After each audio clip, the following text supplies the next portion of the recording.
I would like to welcome Dustin Miller. He is an attorney with Master Good Law Firm and an executive director of the Iowa Chamber Alliance.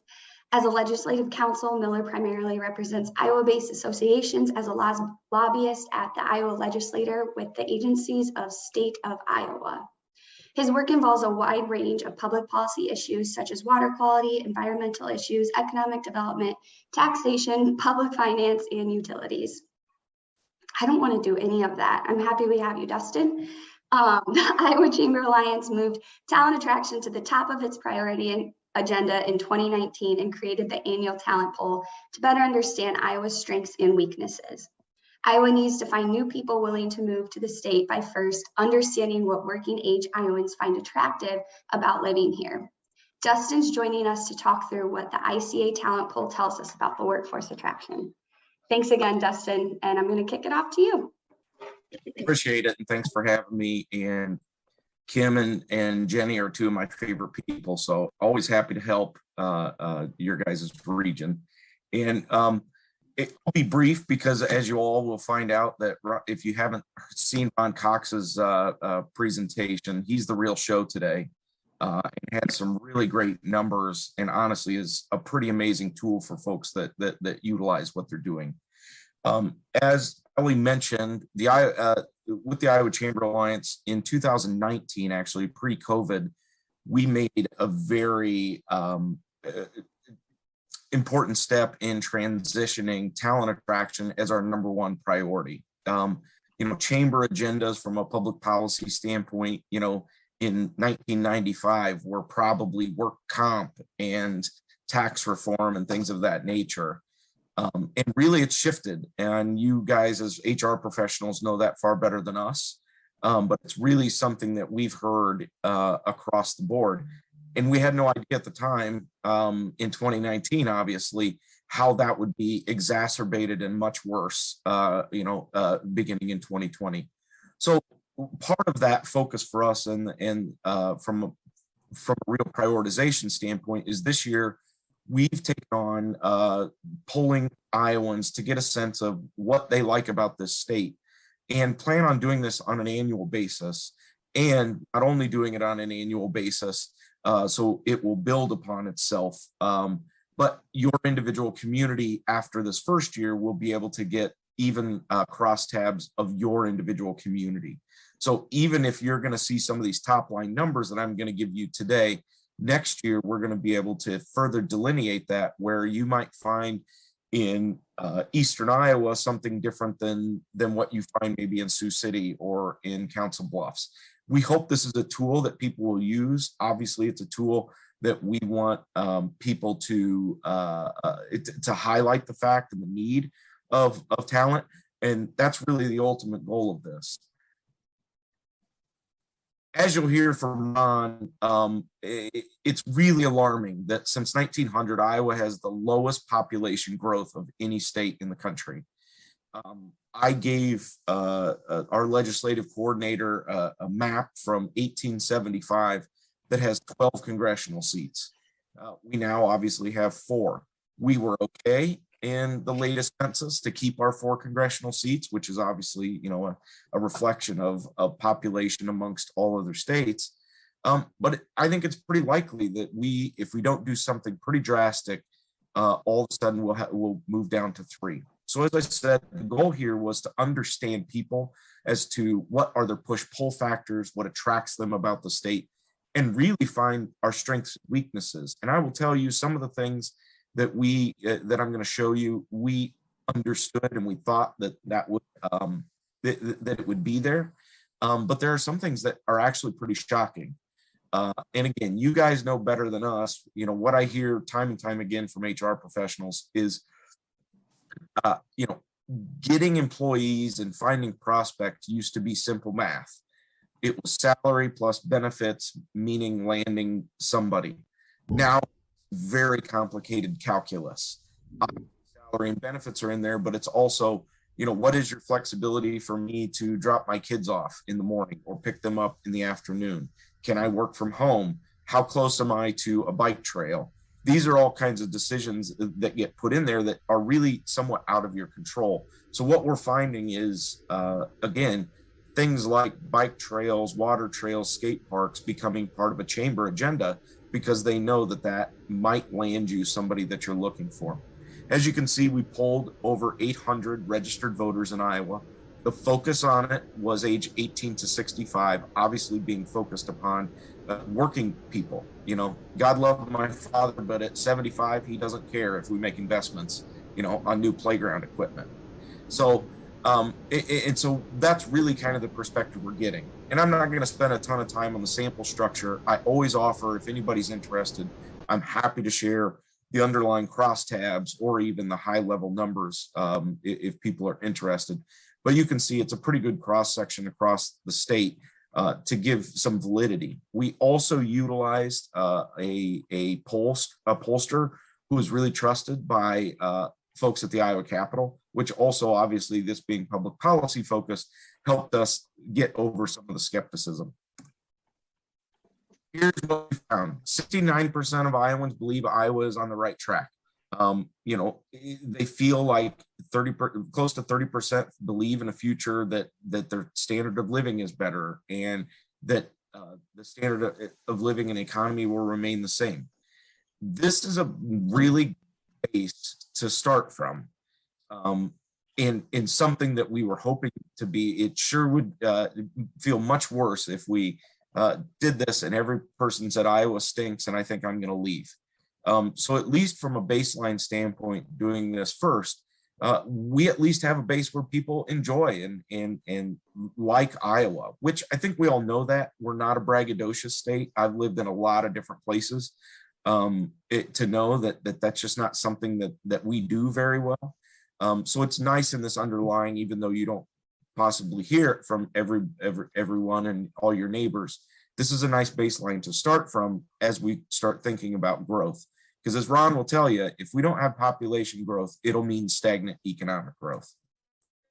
Why Iowa? What are the things that they like the most? And again, this is one of those that didn't shock us. Small town feel, affordability, the people. Again, there are baseline things too that I think sometimes you can take for granted, like safety. You know, any of our young attorneys who come clerk with us for a summer and then they, you know, go to Chicago or New York and San Francisco, you know, anecdotally, it feels like every single one of them's car gets broken into or stolen.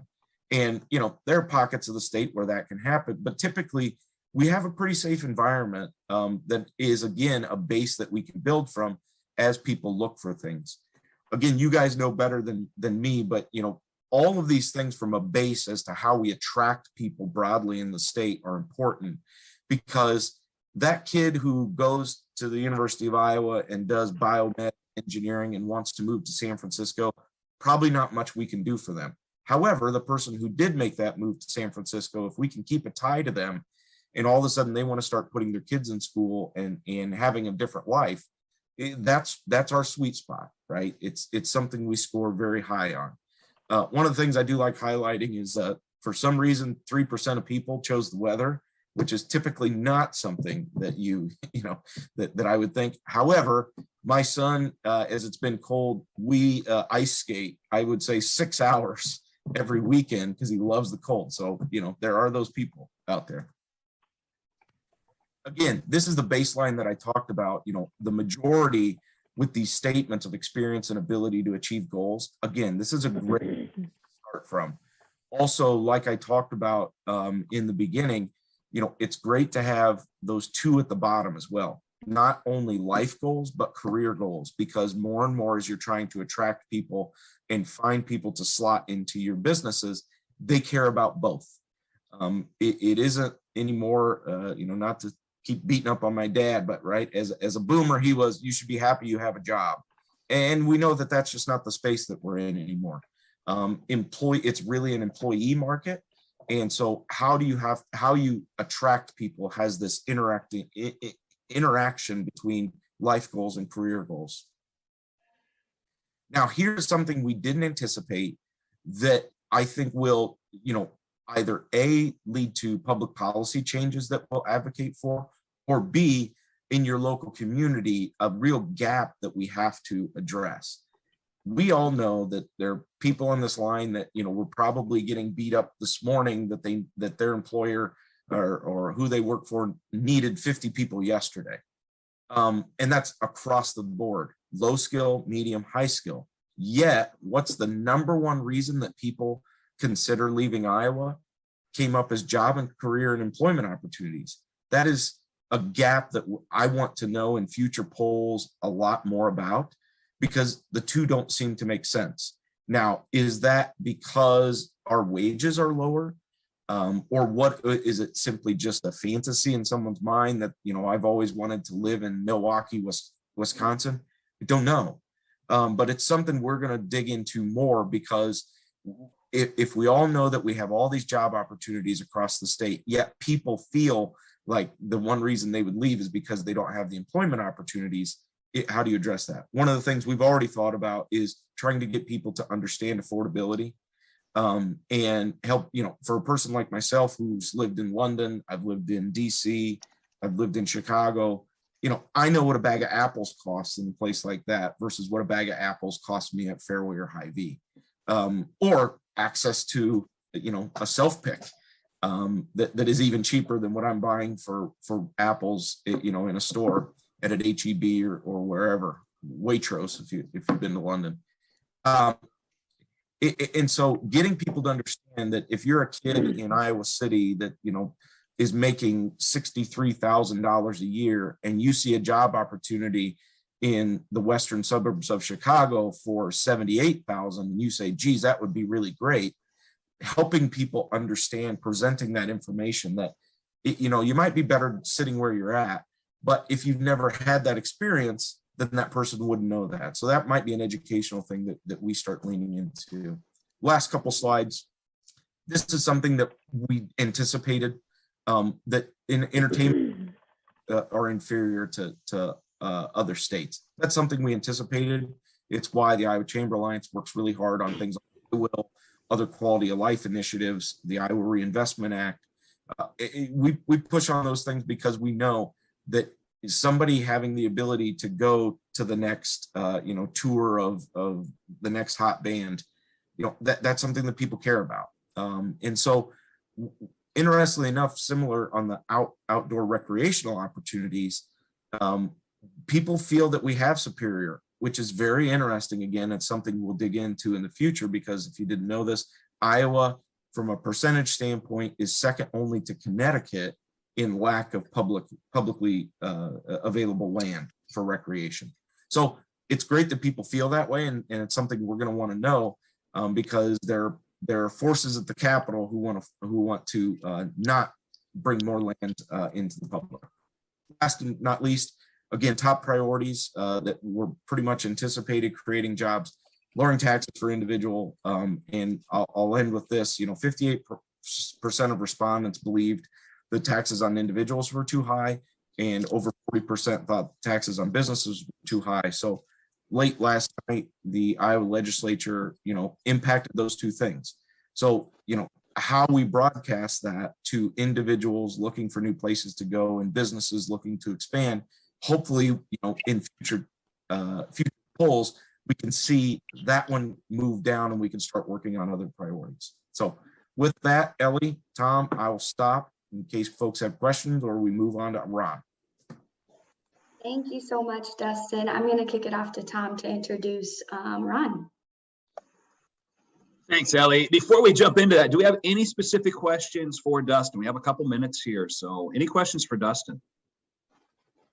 Sorry, I'm at a coffee shop, so hopefully it's not too loud, but what you had lower income earners, what's the cutoff for that, Dustin, as far as, those are the ones who are saying that they were dissatisfied with job opportunities. So I guess what does that mean? That seems kind of broad. So just maybe define that for us.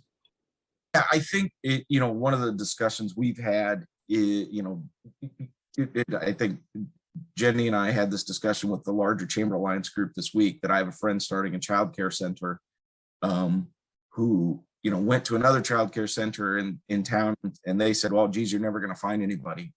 And she said, well, what are you paying? Well, $9 an hour. Well, of course you can't find anybody at $9 an hour to do what you want. So ultimately, I think in 2020 and what we saw in the pandemic, there's going to have to be a thought process. Obviously, people can't put themselves out of business, but I think there's a thought process of where you place people. Some of those discussions too, Brady, it's a good question. Like we've heard about heat mapping within factories where, you know, typically what happened in a factory is the worst job was given to a brand new person. And then what you find out is that person doesn't stick around doing this very monotonous job or that causes injuries. And it creates this very stagnant stream that you lose out on things. So it's something, and I'd be happy to anybody hand you the crosstabs too, so that you could see, especially that number on the job opportunities. That yes, you're exactly right, Brady. It does break down on more of the lower wage earners, more so than high wage earners in that discussion. But I'd be happy to give you the crosstabs. And I'm sorry, I should have said Doug Newman's one of my favorites too. I was late getting on here, so no need to compliment. There are a couple comments in the chat, both from Nate and Doug. If you want to take a moment there, it doesn't look like there's questions more than just statements. Any other questions for Dustin? Well, thank you, Dustin. This is great stuff. And going forward, we'll stay close to this, and others on this call, please communicate with us if you want to connect. It sounds like this is going to be an annual poll that you guys conduct. And so follow up with Jenny and our local folks to provide feedback. Is that your best advice, Dustin? Yeah. And honestly, if you identify something in there that you don't think we're covering, again, this is supposed to build on itself year after year. So we'll be building a script for next year. And if there are questions you don't think we're hitting, then that's something that we want to build on year after year. Thank you, Dustin. And I'll kind of push that out to this group as the experts in the field. Please give this some thought and send those questions and that content our way, and we'll make sure it gets pushed forward.